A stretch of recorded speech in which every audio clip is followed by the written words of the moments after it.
Assalamualaikum semuanya, selamat datang di channel Obrolan Fighter. Menjelang UFC 300, gue mau mulai dulu dari bahas pertarungan antara dua grappler elite, yaitu Charles Oliveira versus Arman Tsarukyan. Seperti biasa, hampir di setiap pertarungan Charles Oliveira selalu jadi underdog. Tapi justru itu menjadi hal yang paling disukai oleh Charles Oliveira. Kenapa? Karena menurut Charles Oliveira, dia yakin menang dalam setiap pertarungan. Dan akan sangat menyenangkan karena orang-orang yang memilihnya akan pulang membawa uang yang sangat banyak. Tapi bukan soal bursa taruhan yang mau gue bahas. Tapi yang akan gue bahas adalah potensi terbesar siapa yang akan menang.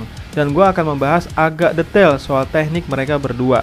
Tapi jujur, khusus pertarungan mereka berdua, gue sangat kesulitan untuk menebak siapa yang akan menang. Karena keduanya sama-sama hebat soal momentum, dimana entah dengan momen apa, tiba-tiba mereka bisa menang hanya dalam hitungan detik. Yang pertama, gue bahas dari kemungkinan Arman Tsarukyan yang menang. Ada beberapa poin yang bikin Arman Tsarukyan menang. Yang pertama, Arman Tsarukyan bisa mendominasi Oliveira dari segi apapun, entah itu dari pertarungan atas maupun pertarungan bawah. Di pertarungan atas, keduanya punya senjata yang sangat lengkap dan sama brutalnya, dimana mereka nggak cuma ngandelin tinju, tapi juga elbow, tendangan lutut, flying knee, front kick, low kick. Wah, pokoknya dalam posisi apapun dan dengan apapun, mereka bisa saling serang. Poirier. Dalam artian, Oliveira lebih mudah dibuat knockdown. Nah, mungkin orang-orang menilai Oliveira itu lemah dagunya. Wah, itu salah besar ya. Sebenarnya hal itu wajar terjadi karena Oliveira punya stance atau kuda-kuda yang agak riskan jatuh. Sekali lagi, Oliveira punya stance atau kuda-kuda yang agak riskan jatuh. Hal itu sudah terjadi sejak lama, yaitu sejak melawan David Teymur tahun 2019. Nah, tahun 2018 dan tahun 2019 adalah tahun di mana kebangkitannya Charles Oliveira. Pada saat itu Oliveira knockdown, tapi penyebab Oliveira knockdown adalah saat Oliveira berdiri dengan satu kaki. Karena saat itu Oliveira sedang mau melakukan front kick, namun kalah cepat dari tinju dari David Teymur, sehingga Oliveira knockdown. Tapi ujung-ujungnya Oliveira lah yang menang via submisi. Lalu saat melawan Justin Gaethje, knockdown yang pertama Oliveira berdiri dengan kuda-kuda yang tidak kuat, karena posisi kedua kaki sejajar, ditambah dengan uppercut yang kuat dari Justin Gaethje membuat Oliveira knockdown. Lalu knockdown yang kedua, Oliveira tidak bisa menghindari power hook mematikannya Justin Gaethje sehingga sempat delay, lalu knockdown, tapi ujung-ujungnya Oliveira lah pemenangnya. Lalu saat melawan Michael Chandler, Oliveira terpojok di pagar oktagon dan tidak bisa melakukan perlawanan. Tapi kehebatan Oliveira adalah ia sangat cepat recovery dan tahu apa yang harus dilakukan supaya tidak dinyatakan TKO, dan ujung-ujungnya Oliveira lah pemenangnya.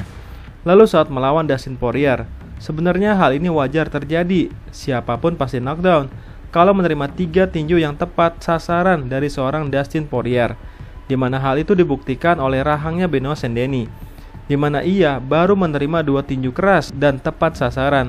Benoit Saint-Denis langsung terpuruk.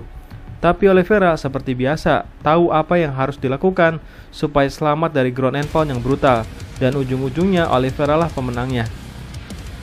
Tapi Oliveira juga pernah knockdown saat melawan Islam Makhachev, dan Islam Makhachev punya bekal yang jauh lebih banyak ketimbang fighter lain, di mana Islam mampu mengontrol dan menyelesaikan Oliveira.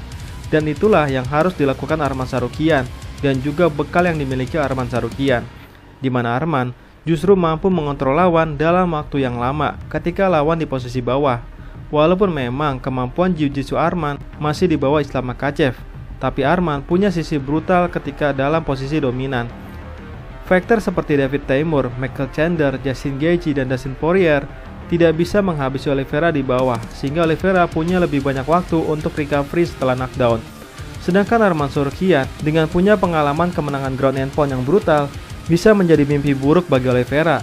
Tapi dalam posisi ini, Arman Tsarukyan juga harus hati-hati, karena sebagai ahli jiu-jitsu terbaik di UFC saat ini, Oliveira bisa dalam hitungan detik mengunci Arman dan menyelesaikan Arman Tsarukyan dengan teknik apapun. Hanya saja permasalahan Oliveira adalah kemampuan gulatnya.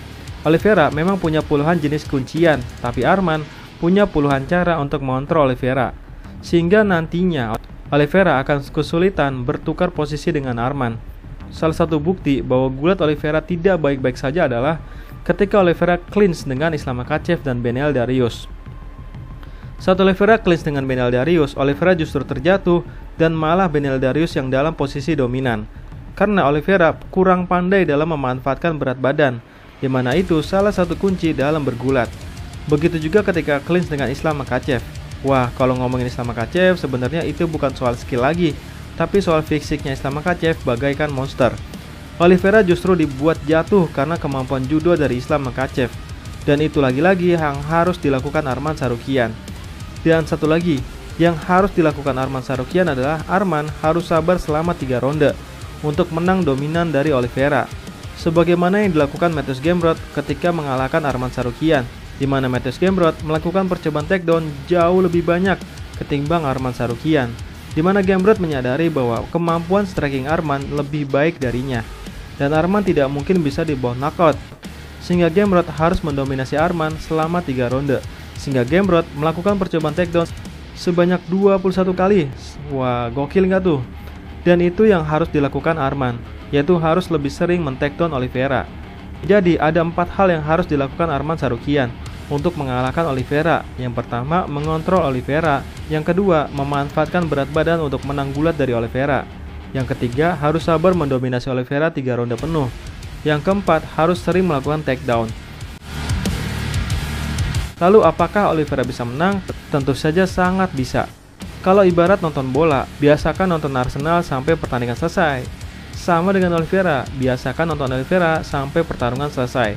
Oliveira boleh hancur di menit awal, karena biasanya Oliveira agak lama panasnya. Atau Oliveira itu baru panas kalau dalam keadaan terpuruk. Sehingga sebenarnya ada berlian dalam diri Oliveira, yaitu ketika semakin ditempa, Oliveira justru akan semakin mengerikan. Karena Oliveira ini seolah punya teknik dari Krav Maga, yaitu punya cara cepat untuk melumpuhkan lawan.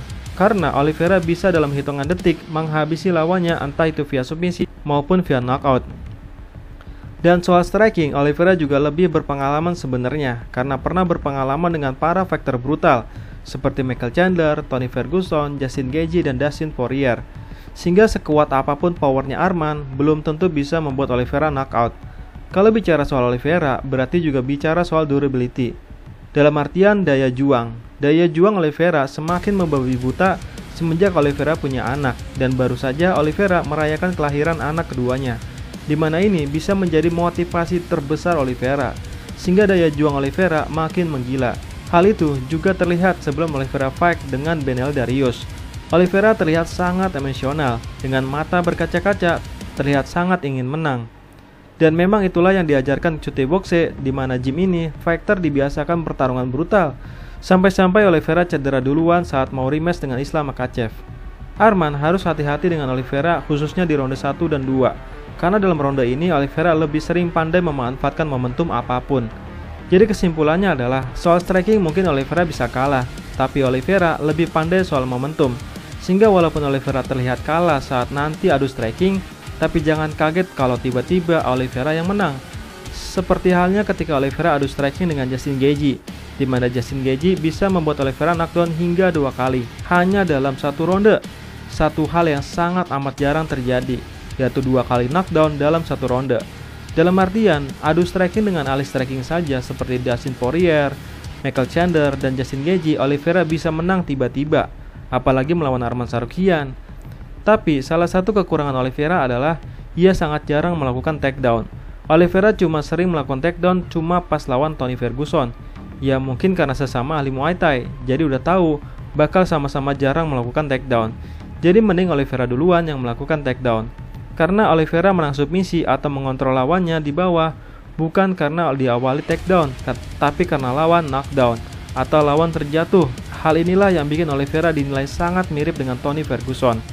Sehingga karena Oliveira sudah pasti hampir tidak melakukan takedown, maka Arman Tsarukyan lah yang harus lebih sering melakukan takedown untuk mengincar kemenangan dominan atau via keputusan juri atau menang via TKO karena ground and pound. Nah, itulah pembahasan agak detail dari obrolan fighter. Nah, kalau menurut teman-teman bagaimana jalannya pertarungan, silahkan tulis di kolom komentar ya. Sekian dan terima kasih.